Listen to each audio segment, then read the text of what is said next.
2024 నుంచి 2025 ఒక్క నంబర్ మార్చటానికి ఎంత హడావిడి చేస్తామో. తాగుతాం, ఊగుతాం, గోల చేస్తాం, బైకులు రైడులు చేస్తాం. ఎంతో డబ్బులు పోగొడతా ఉంటాం. డబ్బులు వేస్ట్ చేస్తా ఉంటాం. నిన్న జరిగినట్టు ఈరోజు జరుగుతుంది. ఈరోజు జరిగినట్టే రేపు జరుగుతుంది.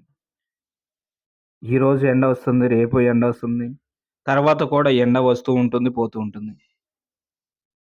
రోజులు మారవు కదా!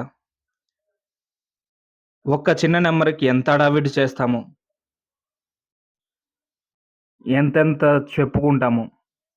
ఎప్పుడు మాట్లాడుకోని వాళ్ళు కూడా హ్యాపీ న్యూ ఇయర్ అంటూ మాట్లాడుకుంటూ విష్ చేస్తారు. విష్ చేసుకుంటారు. న్యూ ఇయర్‌కి అంత ప్రాముఖ్యత ఉంది. కానీ తర్వాత మళ్ళీ కొట్లాడుకుంటారు. మళ్ళీ విడిపోతారు. ఇదేనా న్యూ ఇయర్ అంటే? న్యూ ఇయర్ అంటే ఏదో ఒకటి సాధించాలి. నంబర్‌లు మార్చేసి హ్యాపీ న్యూ ఇయర్ అని చెప్పుకొని తర్వాత నార్మల్ అయిపోకూడదు. ఏదో ఒకటి చెప్పాలి. ఏదో ఒకటి చెయ్యాలి. అంతేకాని ఏమి చేయకుండా రేపు చేసుకుందాం, ఎల్లుండి చేసుకుందాం, తర్వాత చేసుకుందాం అని అనుకోకూడదు.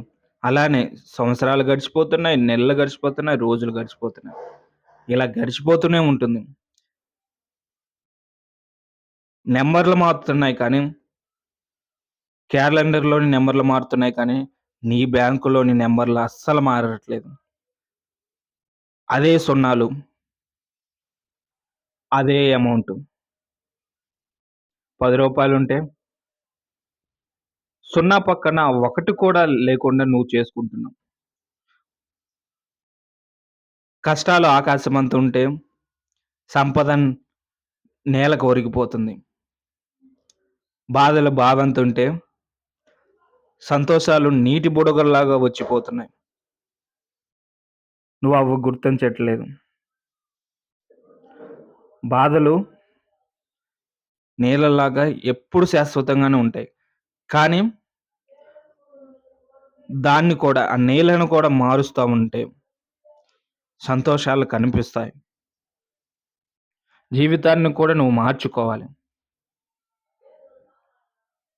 నంబర్‌లు మారాయనో, రోజులు మారాయనో, పండగొచ్చిందనో, పబ్బం వచ్చిందనో, నువ్వు సెలబ్రేట్ చేసుకున్నా, డబ్బు వేస్ట్ చేసుకున్నా, ఈరోజు ఉన్నదంతా వేస్ట్ చేసుకొని, రేపు మళ్ళీ సంపాదించుకోవాలి.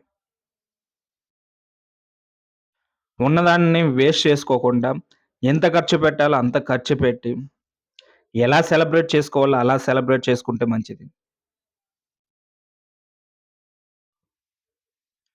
బాధలు బాధలు వస్తున్నాయి.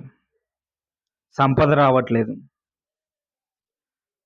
కానీ ఉన్నదాన్ని ఖర్చు పెట్టి, ఇంకా ఎక్కువ చేసుకుంటున్నాం వాటిని. అలా చేసుకోవద్దు.